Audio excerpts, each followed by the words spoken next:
The date is March 12th, 2022. The location is the Yankee Air Museum in Belleville, Michigan. The time, 1:30 p.m. And today, the person being interviewed is Florence Marie Rentschler McCarty.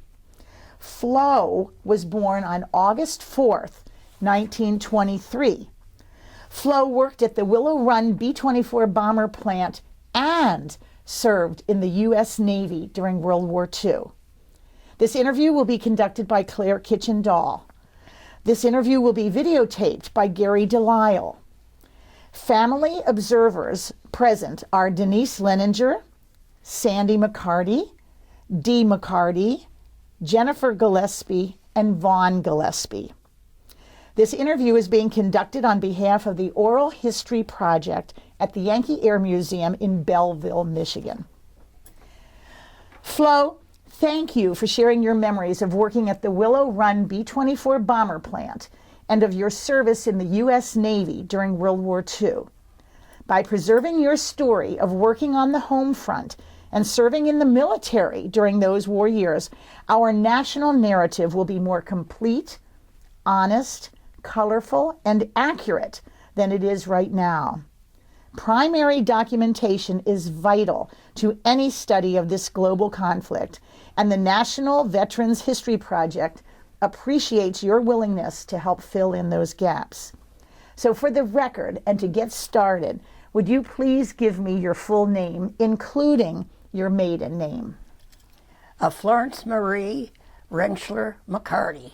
Okay, and Flo, when were you born? August the 4th, 1923. So that means you are how old right now? 98. No, you told me 98 and a half. Right, 98 and a half. Okay, we want to get every half year in that we can of you. So you're 98 and a half years old. And where were you born?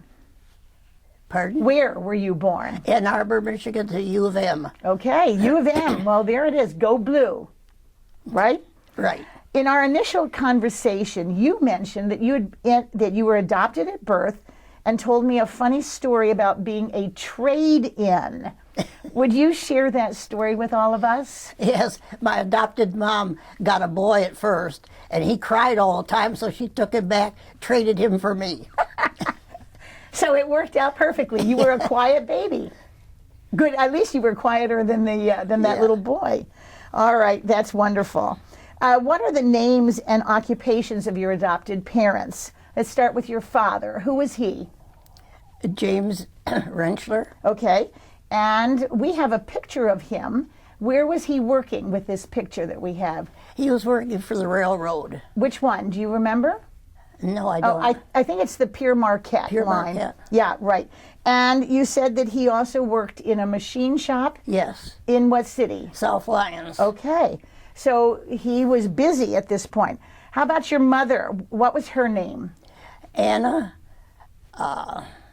Stevenson Rentschler. Okay. And what was her job?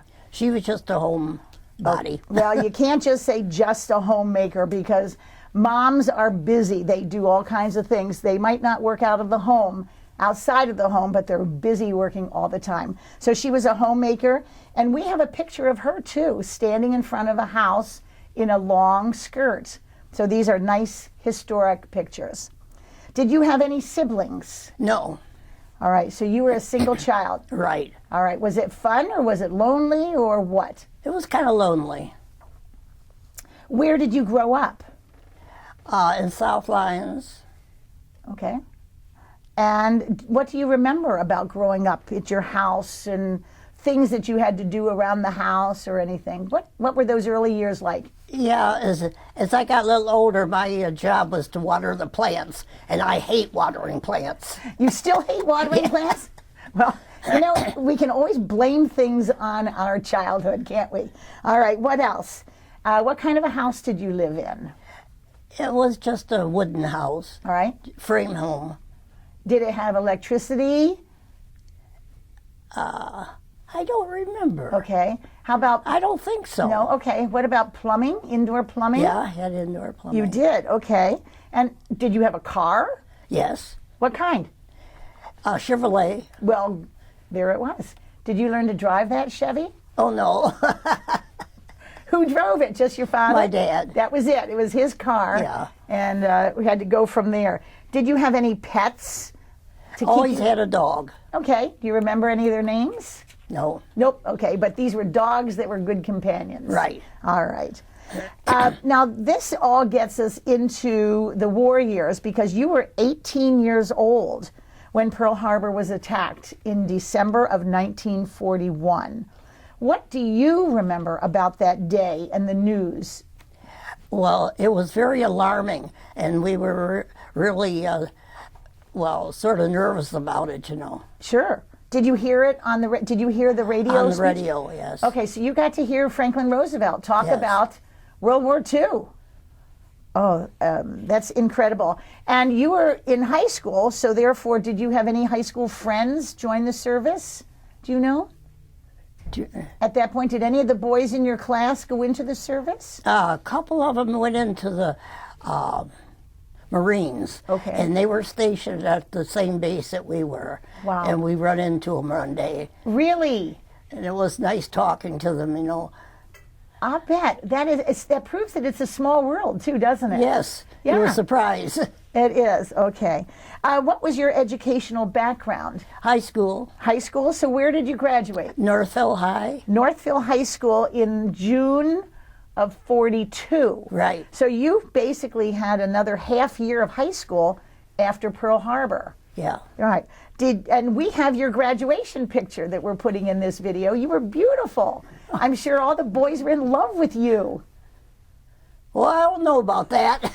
Well, they should have been, and they're crazy if they weren't. And then right after graduation, you went to work at the Willow Run B-24 Bomber plant Right. in Ypsi. Okay, now, how in the world did you get that job? Were they advertising in the paper or what? Well, my husband and I went over and applied for the job. We got it right away. But how did you hear about it? You just knew that they were hiring? I think so. I think we were told that they were hiring. Okay, so did you have to take an interview or get an interview or just sign the papers? We just signed the papers. All right. Well, now, what was your job at Willow Run? I was a hydraulic assembler.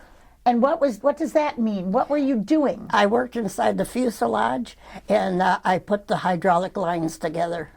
You put the hydraulic lines. Now, hydraulic lines, you know, they will open and close the bomb bay door.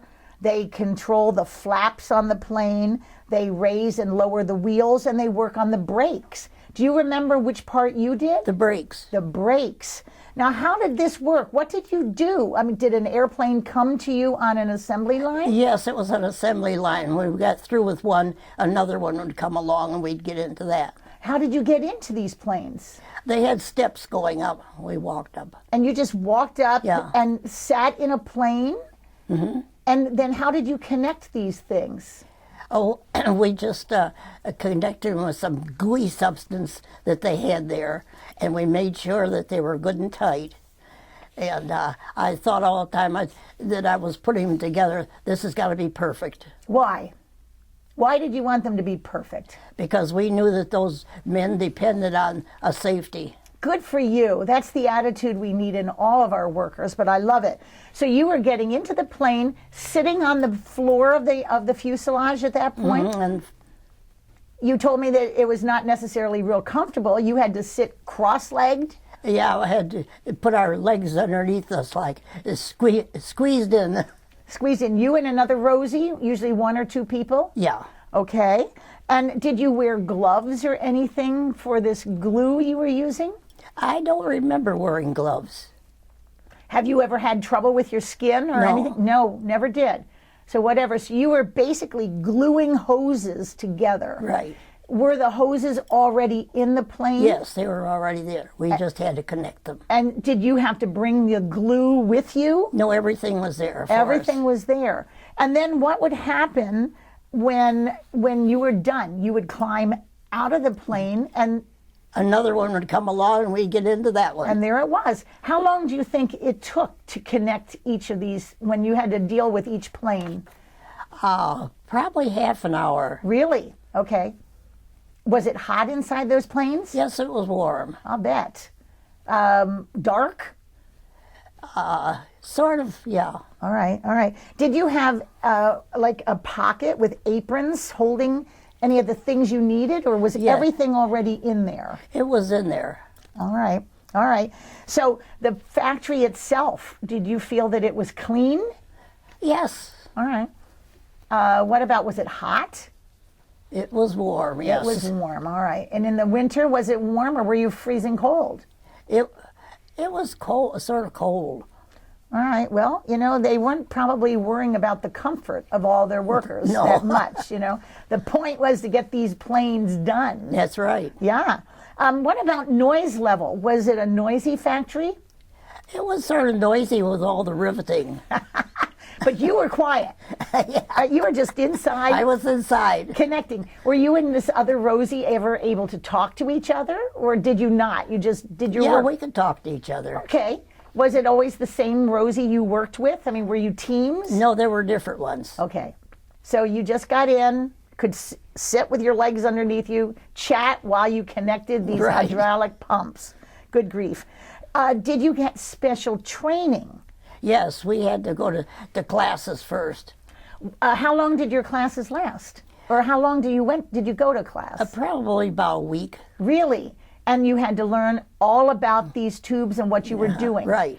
Did they teach you about the other parts of the airplane too? Did you learn about the whole process? No, we were just centered on just our job. Okay. And then you also had some special training, probably once you actually got on the plane, probably on the job. Now, you've had the classes, but now let me show you what you're going to do. Right.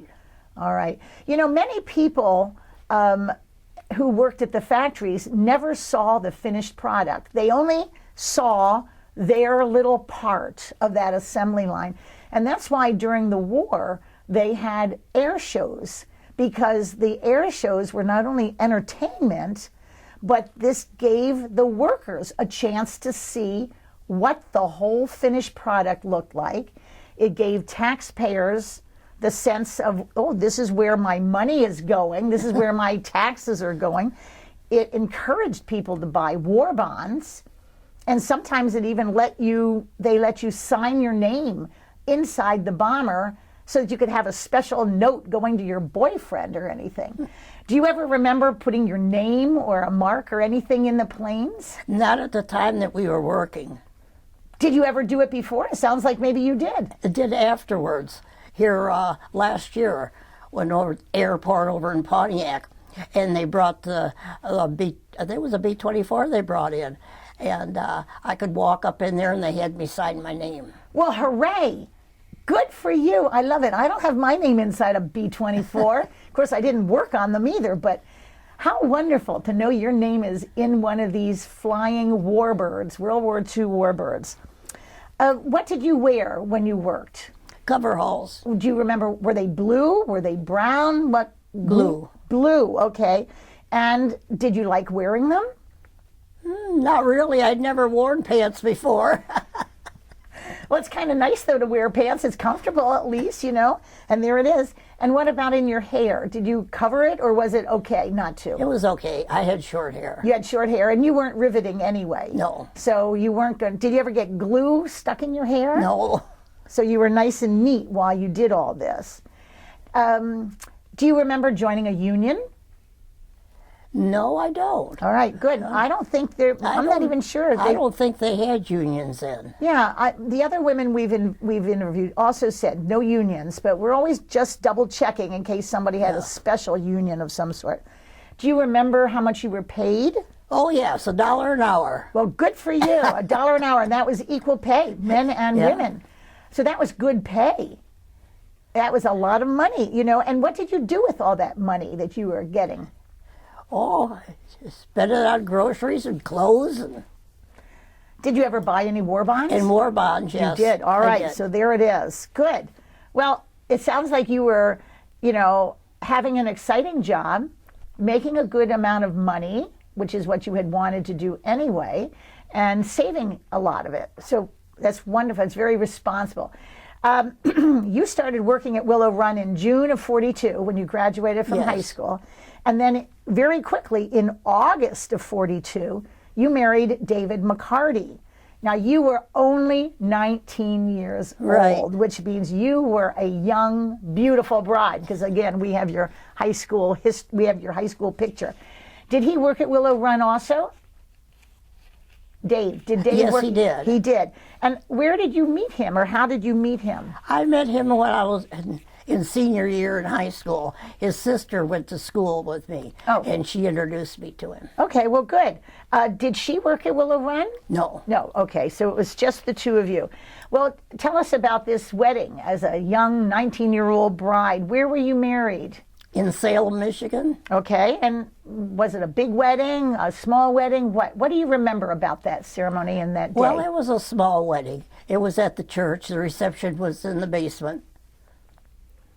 And were you wearing a beautiful white dress? Or Oh, yes. Well, did you make it or buy it? I bought it, size 4. Size 4. Do you still have that dress? No. But I'll bet it was beautiful. Yes, it was very pretty. And was it expensive? No, I don't think so. I think it was $40. Oh, okay. Of course, that was a lot then. Yes, of course. We have to put it all in perspective, of course. And you had mentioned to me that you bought it with money that you had saved babysitting. Yes. Well, see, you've been a responsible young woman all your life. Good for you. Bridesmaids? Did you have? Yes. Had a bridesmaid and a maid of honor. All right, and these were friends from high school? Yes. All right, and you and Dave were married for 32 years? Yes. Well, okay. Where did you two live after you were married? We lived at 7 Mile and Pontiac Trail in South Lyons. All right, and you had to pay rent? Oh, yes. Okay, so the fact that you were both making good money at Willow Run certainly helped with that, made it good. Did you both work the same shift? Yes. And was it the morning shift or the night shift? Afternoon shift. And what hours would be considered the afternoon? I mean, did it go like from mid-afternoon to late night, or noon to 7 or ish? It was mid-afternoon. Okay, late afternoon, there it is. Well, then you would work till pretty late at night. Yeah. Did you have trouble coming back from work and going right to sleep, or did you have trouble sleeping? No, or? never had trouble sleeping. No trouble sleeping. All right, so then the next day you were able to have the morning to yourself, and then you'd have to get ready to go into work. So Right. you didn't have to go into work early. How did you and Dave get to Willow Run? Well, when the weather was nice, we rode the motorcycle. Were you in a sidecar? No, on the back of the motorcycle. Just straddling him, holding his stomach. Okay. And what is this about a big black belt that he had that you told me about?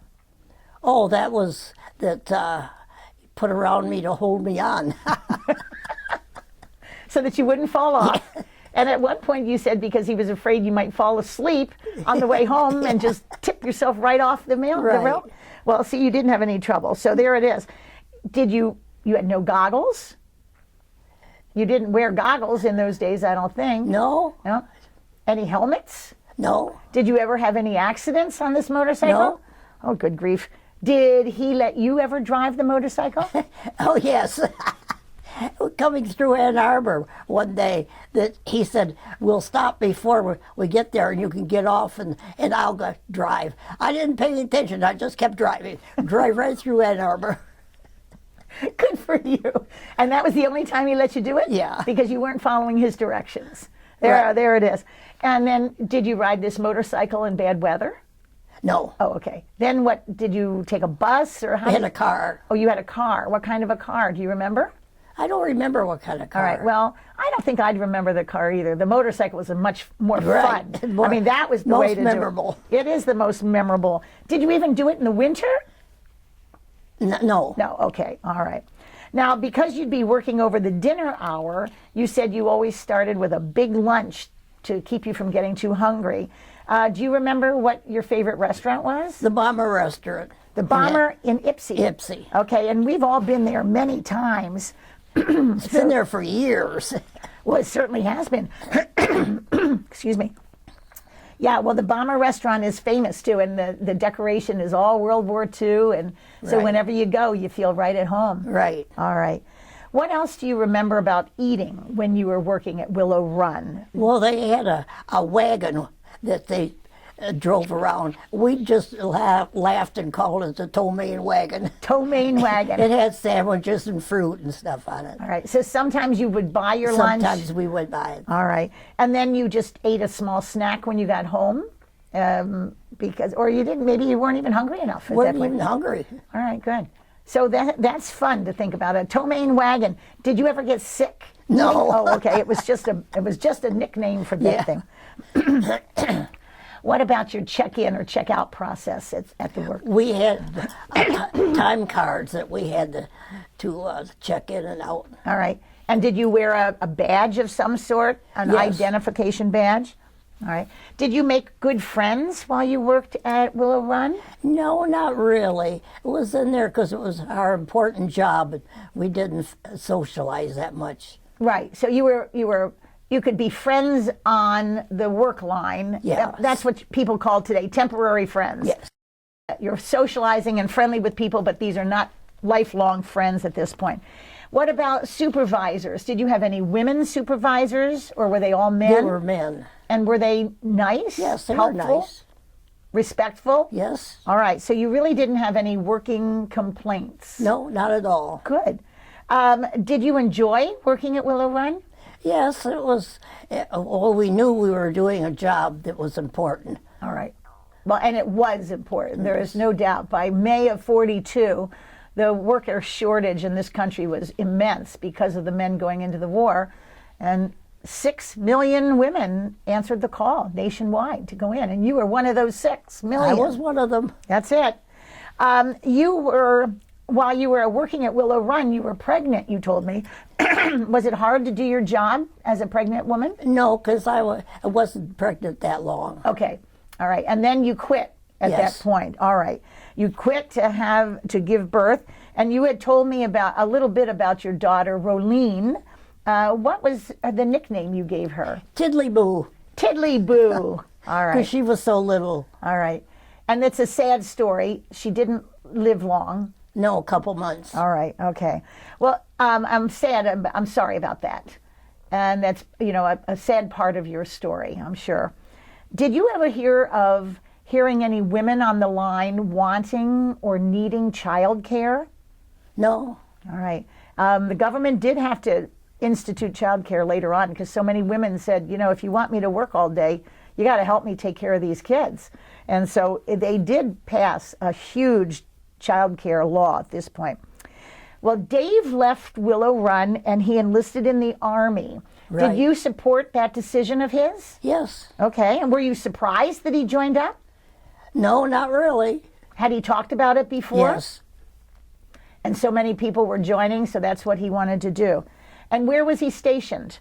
He was stationed in Missouri. Okay, St. Louis, St. I think you Louis. told me. Did you go with him? No, I joined the Navy at the same time. Okay, I love that. So he went into the Army, you went into the Navy. Why didn't you go into the Army with him? We weren't allowed in the same service. So you picked the Navy. Are Right. you a good swimmer? I couldn't swim at all. Can you swim now? No, they say I flounder like a walrus. Well, then why did you pick the Navy? Well, I don't know. I just thought the Navy was a good service. Right. I agree with you. I think it sounds fabulous. What did Dave think of you joining the Navy? He was okay with it. He was okay with it and didn't matter. And we have a great picture that we're adding to your video of you wearing your Navy hat. And it is just a wonderful picture of this. So let's talk about your being in the Navy at this point. Where did you sign up for it? I signed up for the hospital corps. And did you just sign up in Ann Arbor or South Lyons? Or where was the recruiting office that you signed up? Do you remember? I don't remember what office I signed up Okay. But was it exciting? Was it scary? Was it energizing when you signed up? What did you feel? Energizing. That was a good word for it. All right. And you had to go to boot camp. Right. Where was that? That was at Hunter College in New York. That's in the Bronx. Okay. And we had to go to boot camp for a month. A month.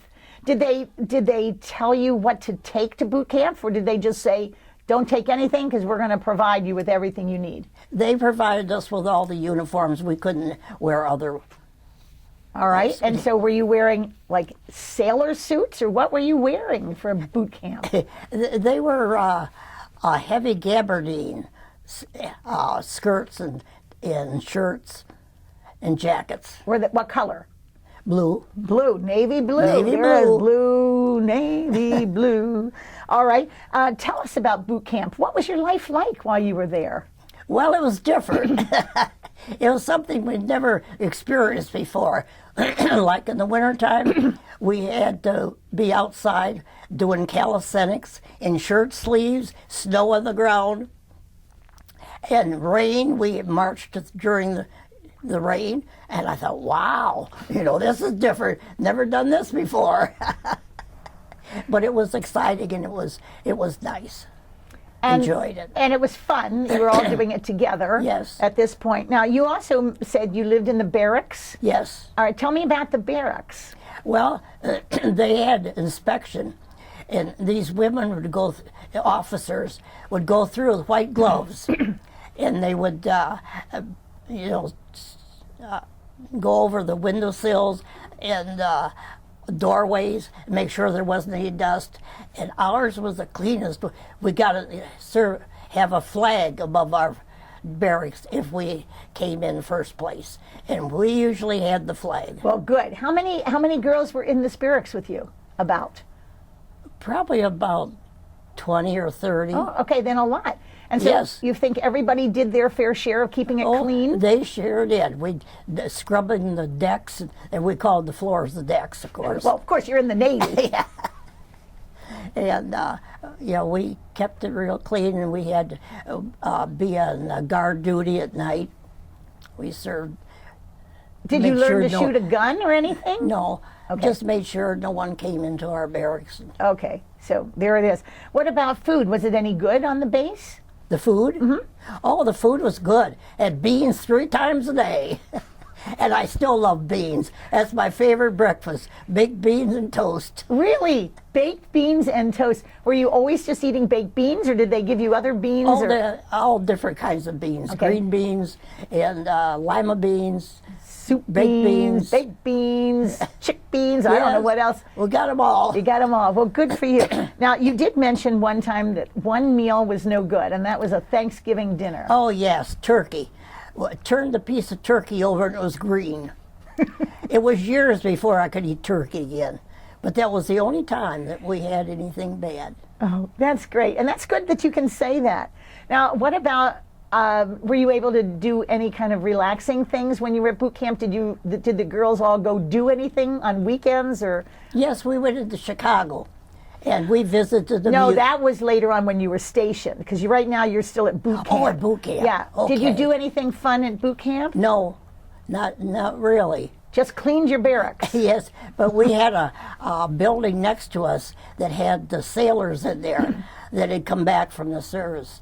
And they were sort of shell-shocked or something, but we'd have to walk by there, and they'd holler out, "Would you like to ride in our little wagon? Would you like to pick cherries with us?" So forth. Well, we just ignored them. I would ignore them too. At this point, in the middle of Bronx, you don't need to be picking cherries. How long were you in boot camp?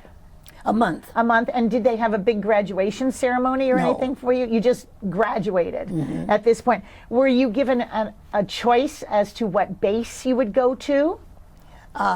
No, we just wanted one close to home, so they gave us one at Great Lakes. Okay, so you went to Great Lakes Naval Station. You're right. And that's North Chicago, Illinois. Right. Was life at Great Lakes easier than boot camp? Oh, yes. So what did you do at Great Lakes? I worked on the hospital corps on the what do they call it? Well, so you were a nurse's assistant or something there at the hospital Yes, corps. nurse's aide. Okay, good. And did you, what was your rank? When I left, or pharmacist mate 3rd class. Pharmacist mate 3rd class. All right. And I think you still remember your dog tag number. Oh, yes. What is that? 763-7313. Did you have to use that all the time or just sign it on papers, or how come you remember this? That was in case anything happened to us that we'd be recognized. So you wore a dog tags Yes, around your neck, we had to wear it all the time.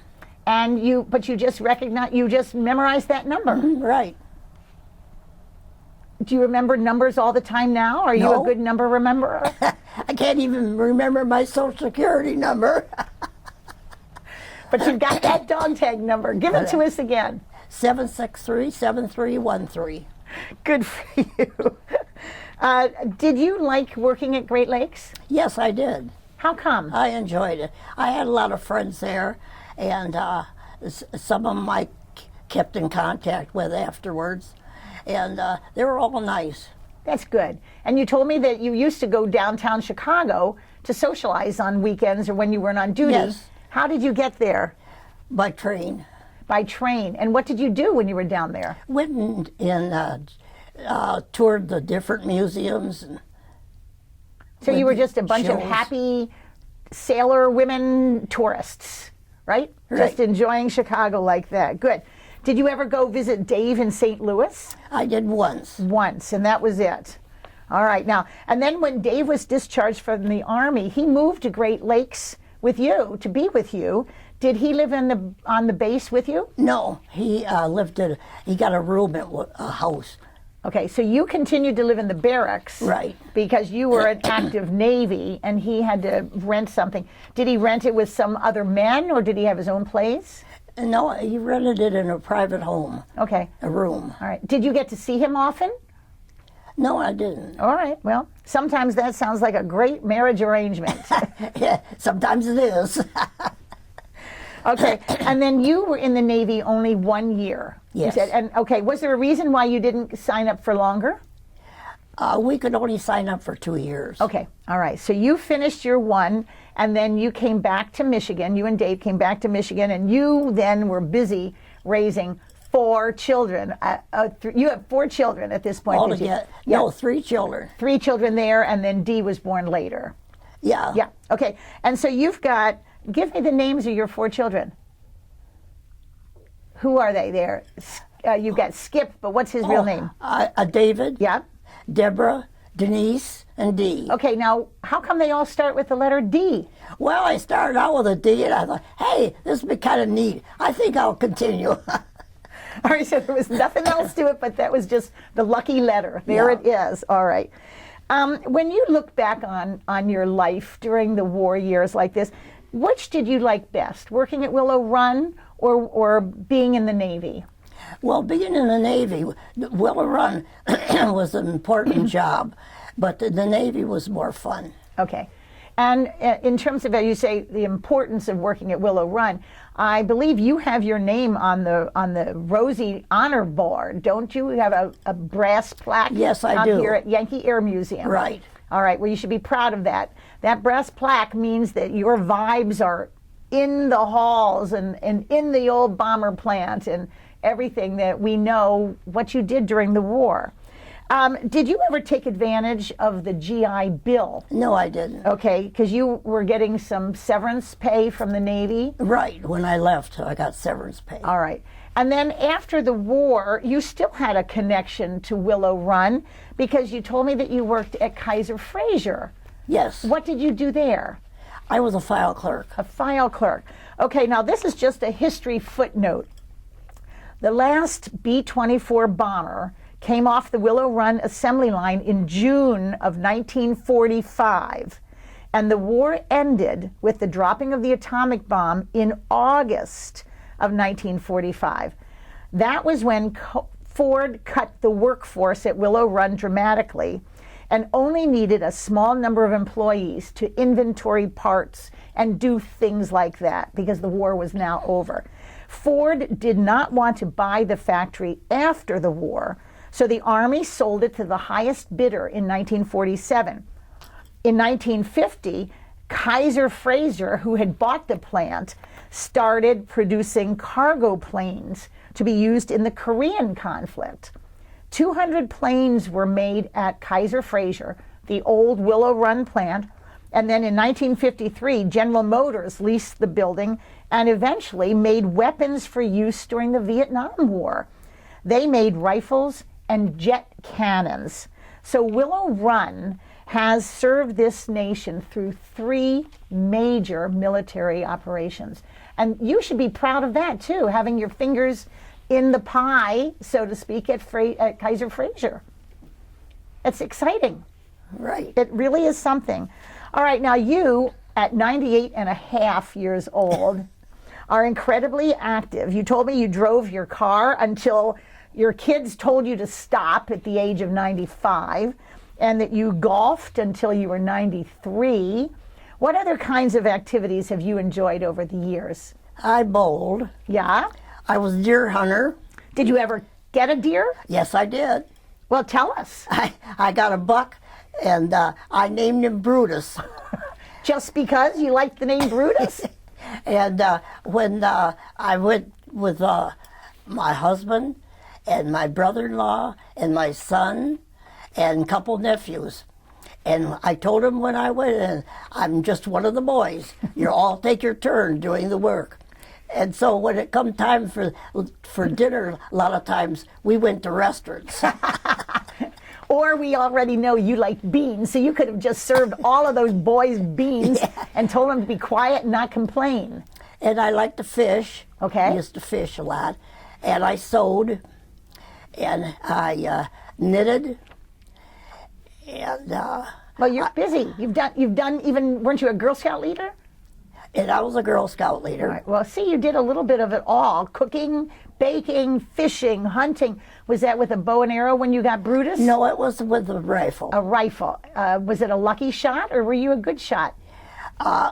Well, I shot the deer in the leg as he jumped across the stream, and then he fell, and I had to go up and give him the final Finish shot. him off at that point. Oh, yeah, yeah. And you did you mount his head or anything? Yes, I had it for years. My granddaughter was scared to death of it. I used to raise her up and so she could touch it. Oh, she would scream. So this grandchild has nightmares about Brutus, even today, I'll bet. There it is, because that's something you don't get over. Now, I know that you've enjoyed being involved with the American Rosie the Riveter Association, and you've done all kinds of things with all of us out here at Willow Run. We're tribute Rosies because we're fake Rosies. You are a real Rosie, and you are part of the Guinness Book of Records for being, we have the world's record. What else have you done with us? Well, I go to the meetings and the birthday parties, and I've gone to the air show. Yeah. We have a picture of you at the air show. You've also been in parades. Oh, yes, I was in the 4th of July parade in Ipsy. I was in the Thanksgiving Macy parade. Isn't that exciting? Yes, it was. I mean, that's fun. It was the coldest day, and Dee rode with me in the convertible. And she had me all wrapped up in blankets and checking every few minutes to make sure I was still surviving. I remember that day. It was cold, and it was right down the middle of Detroit, wasn't Right. it? Wasn't that fun? Yes, it was. Well, we've enjoyed having you do all these things with us because you are obviously a burst of energy whenever you go anyplace. And I also promised that I would mention that you had 8 wonderful years with a very special friend named Glenn. Do you want to tell us anything about him? Oh, I met him at bowling alley.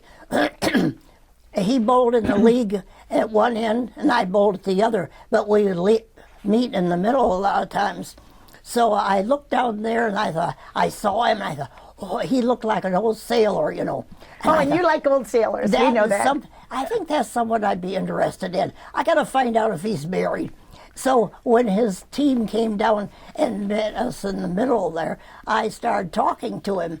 And so I said, doesn't your wife bowl? And he said, no, she passed away a year ago. And I said, well, that's too bad. So we got talking, found out that he had a son named David. So did I. He bowled, so did I. He golfed, so did I. And he had hunted before, so did I. So my daughter said, why don't you ask him to bowl in the midnight doubles? I said, oh, no, he'd think I was too forward. She says, do it. She says, all those women down there, one of them will get him. So I asked him, and he said, oh, I couldn't because I have to go to the airport to pick up my brother-in-law. So I told my daughter, see, he doesn't want to. It's just an excuse. She says, well, maybe he did.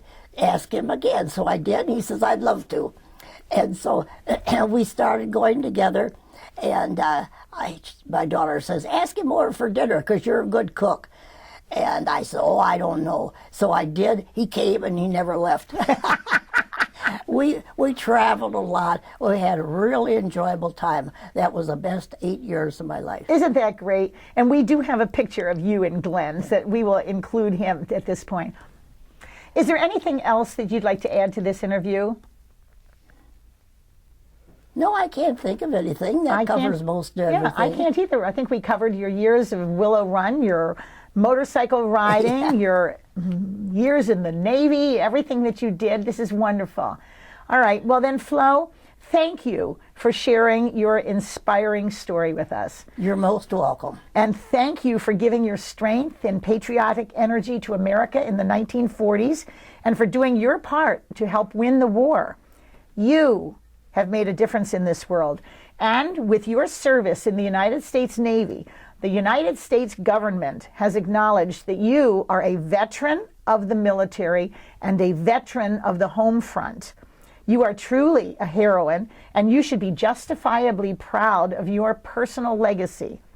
As a group, the Rosies have been awarded the Congressional Gold Medal, the highest civilian award that can be granted. The tribute Rosies from the Yankee Air Museum at the historic Willow Run B-24 Bomber plant are honored to preserve your story and share it with libraries, museums, and researchers around the country. The famous war poster highlighted a determined young woman saying, "We can do it." And Rosie Flo, you did it. Thank you. You're welcome.